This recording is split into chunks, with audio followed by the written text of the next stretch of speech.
Coming up in today's food adventure, 你的皮肤太好了。我吃牛鞭。我60岁我就吃牛鞭这么年轻。 Among discovering the secret to eternal youth, I've also learnt you can eat for 2 days at Michelin restaurants in Fujian province for under $35 American.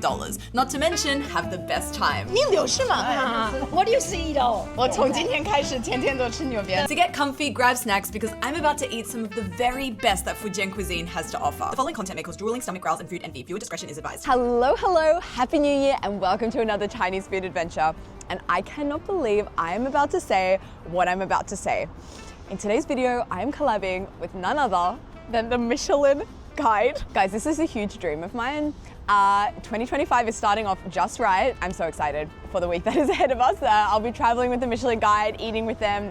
I have no words. Anyway, a quick recap of what you guys need to know before this video begins is the Michelin Guide already offers selected restaurants in Shanghai, Beijing, Guangzhou, Chengdu, and Hangzhou. And as of last night, also Fujian province. Yesterday, I was lucky enough to attend the ceremony here in Xiamen, where the first ever Michelin selected restaurants here in Fujian province were announced. So they've just started handing out awards and distinctions. And the exciting thing is that restaurants know that they've been invited to this ceremony, but they don't know exactly what they're going to receive, what kind of distinction, whether they're Michelin selected restaurants, 1-star, 2-star, 3-star, Bib Gourmand. I have to admit, it wasn't until yesterday's ceremony that I started to understand the different distinctions in the Michelin Guide, because there's always terms thrown around. I mean, featured in the Michelin Guide, or 1-star restaurant, or whatever.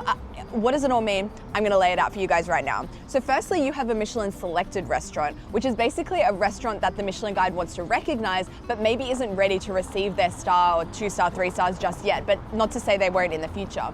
Then you have Bib Gourmand, which is a newer category, and it basically highlights a restaurant that is amazing taste, but also cheaper in price. Then come the big guns, the 1-star, 2-star, 3-star, with 1 being the lowest. I mean, I say lowest rank, but 1-star is already extremely hard to get, with 3 stars being almost completely unobtainable. And there's no guarantee that at any one ceremony there will be any stars awarded, but it was really amazing. Yesterday, there are actually 5 1-star restaurants announced in Fujian province, spread across Xiamen, Quanzhou, and Fuzhou. And over the next few days, I'm gonna be traveling across the province to these 3 cities and eating at Michelin restaurants as I go. Guys, dreams do come true. And this journey actually started yesterday, right after the ceremony concluded here in Xiamen. I cannot believe how green Xiamen is. I mean, I've just come from Dongbei where it's been snowing nonstop, and I'm now wearing like not even a jacket. This is amazing. It's a real perk of this collaboration. Anyway, first up, we're visiting Bib Gourmand recipient Zhenzhen Hailijian. Hailijian means oyster omelette or oyster pancake, and that's what we're going to be getting today. And making it is Zhenzhen herself. And the most hilarious thing, she had no idea that they actually just won this prize. She was so confused when suddenly the restaurant is absolutely pounded with people coming here to try their Hailijian, their oyster pancake. The main ingredients are oysters, egg, and spring onion. It's a much-loved Xiamen classic. Oh my gosh, steaming hot right off the grill. And check this out. This is what happens when you travel with Michelin Guide. A lot of people excited with their cameras about their food. And the most, well, not the most, but one of the more exciting things about this is this sauce. Fujian chili sauce is amazing. Anyway, the second and equally most beautiful thing about a Xiamen-style oyster omelette is just how many little juicy oysters are in every serve. I mean, when it comes to a ratio of egg to oyster, oyster is definitely coming out on top. Let's see how good it is. Oh my God. Whoa, I could eat this all day, every day. Those oysters are so juicy and full of flavor. It gives it a real umami quality to this pancake.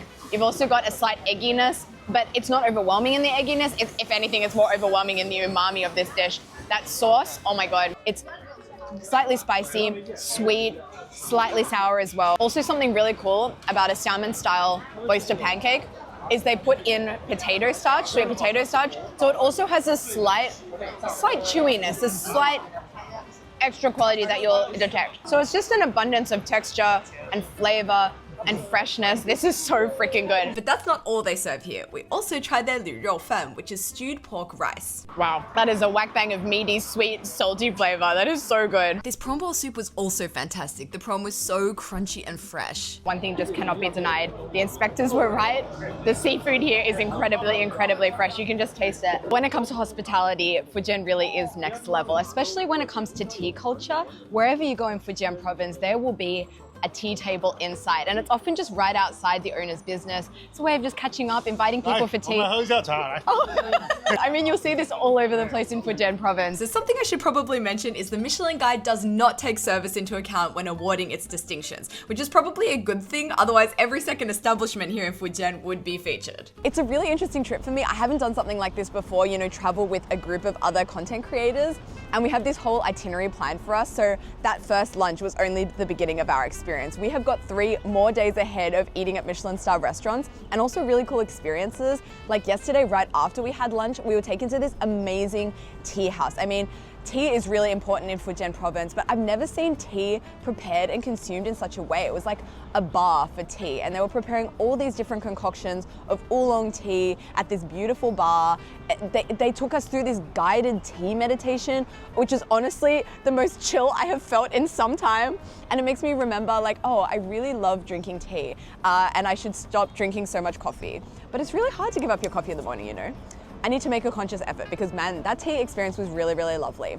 And yeah, basically today, the adventure continues. So I'm gonna get some coffee in me because it's the morning and we're about to head to breakfast. It's another Bib Gourmand recipient and it's called Fuyu Datong Yarou Zhou. Yarou Zhou means duck congee, so it looks like duck is on the menu this morning. And wow, I read in the Michelin Guide app here that this place has been in business since 1983. Here we are at our breakfast spot.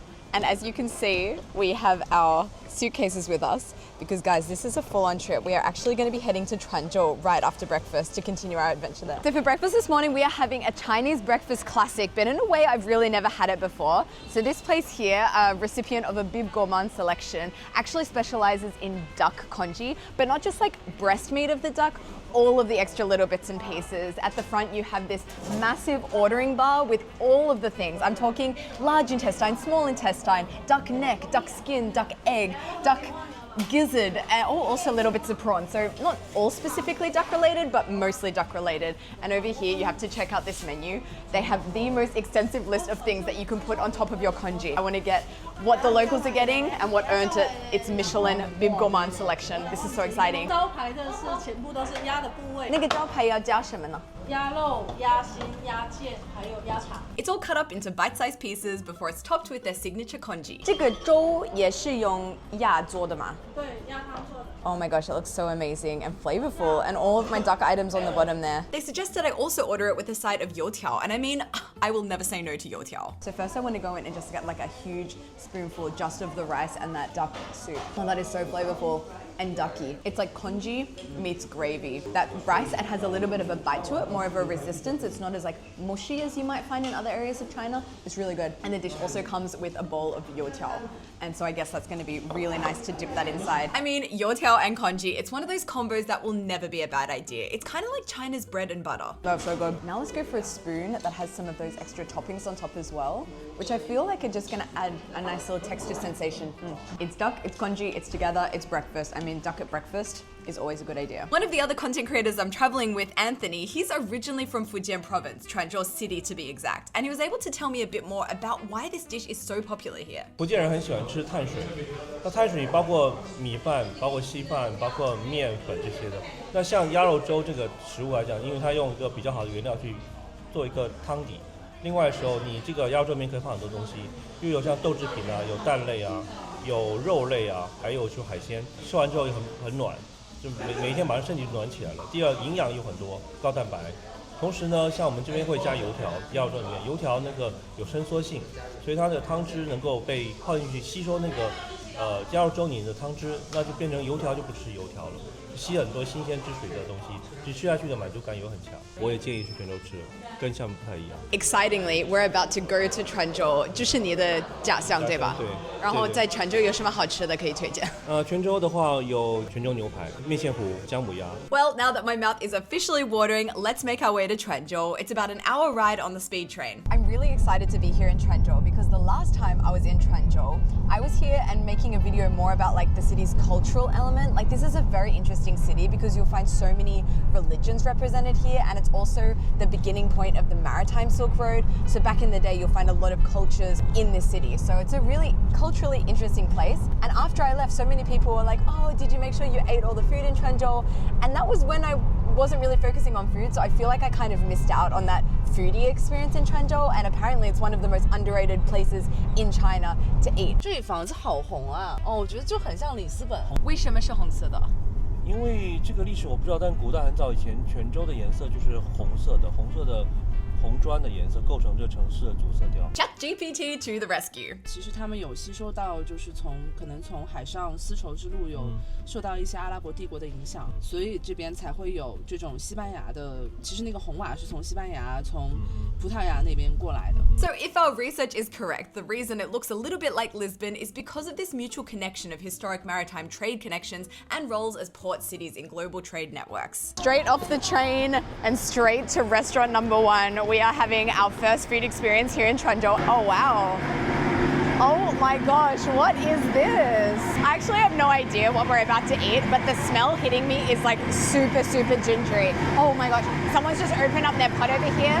It's like an entire chicken in there. Nope, in fact, it is duck. The name of this dish I've since learned is jiangmuya, braised duck with ginger. Wow, I never knew Fujian cuisine featured so much duck. 它的原材料就是用老姜跟小种的番鸭下去烹饪。你吃过这一家吗？吃过很成功，我吃过了可能将近20年，特别适合于天气冷的时候吃。 This just looks like the recipe for a cozy day in. I mean, you've got the ginger, the duck, rice. I think this is about to be really amazing. 这算是我吃过所有姜母鸭中最好吃的，我觉得个人觉得最好吃的。 I'm the slowest filmer at the table, so I'm the last one to go in and actually try it. But judging from every single person's expression at this table, 这鸭真好吃。 this is about to be really freaking good. Wow. Look at that. Firstly, that duck is just so tender. Your teeth just glide through it. Look at this. It's so easy to eat. And then on the outside, you have this skin that's slightly like jelly-like, and then it's really soaking up all that flavor from what it's been cooking in, all of that ginger. It's got such a gingeriness. This soy sauce tastes slightly sweet. It's like honey soy chicken wings with ginger. Like that kind of flavor profile, but better. Look at that skinny little bone. Step 2 is getting some of that juice onto our rice. Oh my gosh, check out this rice. I could eat this all day, every day. Because it's a heavy dish, but it has all that ginger in it, so it's also very refreshing at the same time. It's not one of those dishes you have a few bites, you're full, or you want to have something else. Like, I could eat that entire bowl. It's so good. But we haven't even tried everything inside this dish yet. Also have some of this blood sausage with glutinous rice. It's very glutinous-y and salty, basically. And this we have the duck gizzard. Gizzard is actually my favorite of all the offal from poultry. And that's because it has the most satisfying, crunchy, yet solid texture. It's really hard to describe, so just give it a try next time you see it on the menu. This might be my favorite eating experience so far on this trip. Closely followed by this other dish we had here, stir-fried oysters. I cannot tell you how refreshing it is to be traveling with a group of food bloggers. Everyone understands the process. The camera eats first, and everyone is very respectful. Like, oh, before anyone touches the food, everyone is asked, have you filmed it yet? Have you done your shot? Have you done your shot? No one is there with their chopsticks, like my dad or Derek, like, can I eat it yet? Can I eat it yet? No, it's different here. And wow, it's very nice. Would you check out that juicy oyster? It's like almost bursting there. Oh my god. Those oysters are so juicy and tender. Definitely a lot bigger than the one we had yesterday in our oyster omelette. And the sauce is really like salty, but also umami. You've got some black beans in there as well. And also ginger, which I really love. Another perk of traveling with vloggers, lots of hand models ready to style the food for you. Anthony let us know that this dish is a must try over rice. Oh, and you're about to see why no one ever requested I do the food styling. Check out this spoon of food. It's like heaven on a spoon. I have like, I think 3 oysters on there, a piece of ginger, some rice, and a black bean.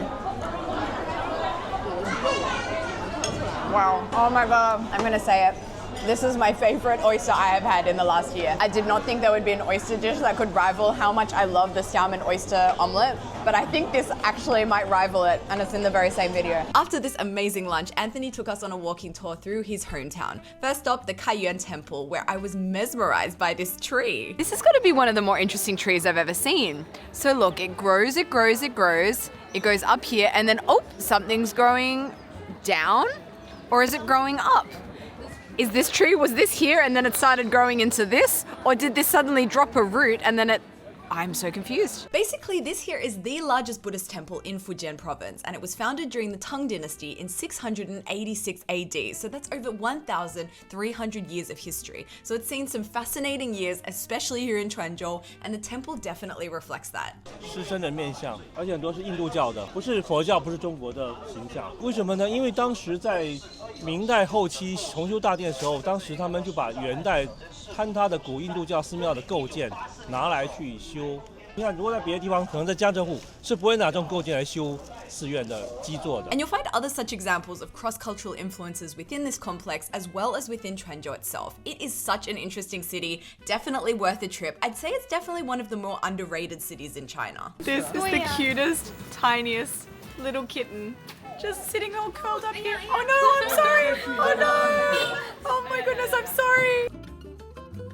The city's beautiful during the day, don't get me wrong, but it's really, really beautiful at night. Everything is lit up and all the details on all these buildings and different styles of architecture are just brought into focus. And because of all the cultural influences here, due to its history as being the starting point of the Maritime Silk Road, you'll see so much when it comes to architecture here. And we're walking through these little alleyways that kind of remind me a little bit of the Hutong of Beijing. You're walking in and out, coming across interesting shops as you go, a lot of restaurants, places to eat. And speaking of places to eat, this is where we'll be eating dinner. It's another Bib Gourmand selection selling another Quanzhou specialty, niu pai, aka steak. I've only just learned about it that Quanzhou is famous for its steak. I don't know what this steak is gonna look like, taste like, smell like. Oh, actually, now I do. I'm seeing him eating it and it looks really damn good. 好吃吗? Okay, we're getting that. 我想了解一下这个牛排像西方的那个牛排吗？不一样，他们是煎的，我们是炖的。 And the classic pairing here is this steak with rice and a soup, and they have a whole menu of soups to choose from. 汤是你自己选的，看你爱吃什么汤。这个比较美容比较好，身体比较好。 This, my friends, is bull pee soup. Sorry for not saying the anatomically correct name. I would prefer to, but last time I did, my video got demonetized, so here we are. 我60岁我就吃牛鞭这么年轻，这个还是吃牛鞭。你也会吃吗？对呀，哪里不会吃？你们都看起来很年轻。对啊，你就是年轻。我们60了。你的皮肤太好了。我吃牛鞭，我61了。我61了，你知道吗？那我从今天开始天天都吃牛鞭。对对。I think that was the funniest conversation I've ever had. Here we go. Our soups are arriving. Show me the peanut soup. There's a certain smell, to be honest. Oh, there it is. Wow. Okay. I'm here with my new friend Sibei.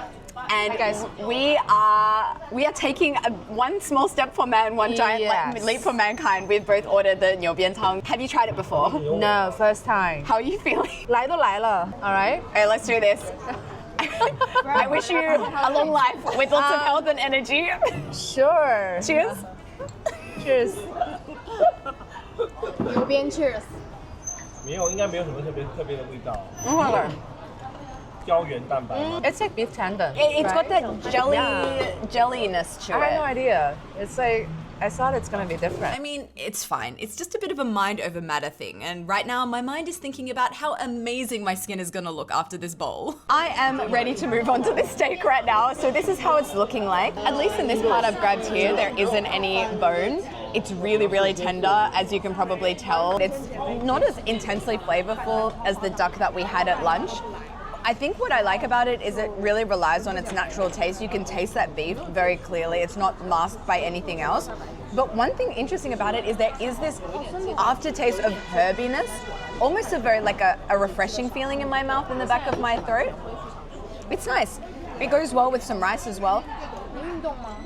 So all up, in the last 2 days, we've visited 4 Bib Gourmand Michelin restaurants, and total price for the food I've eaten is the crazy price of only 33 American dollars. Even crazier when you think that over a third of that price was the jiangmu ya, a dish we shared between 6 people. It's so cool that the Michelin Guide is also recognizing these cheaper, local, more down-to-earth joints that also serve incredible food. If you want to check out the Michelin Guide selections in China or elsewhere, you can visit the website, download the app, and you can follow the news on the Michelin Guide social media. I can only imagine how long this video is going to be. There has been so much amazing content in today's food adventure. I mean, today and yesterday's food adventure.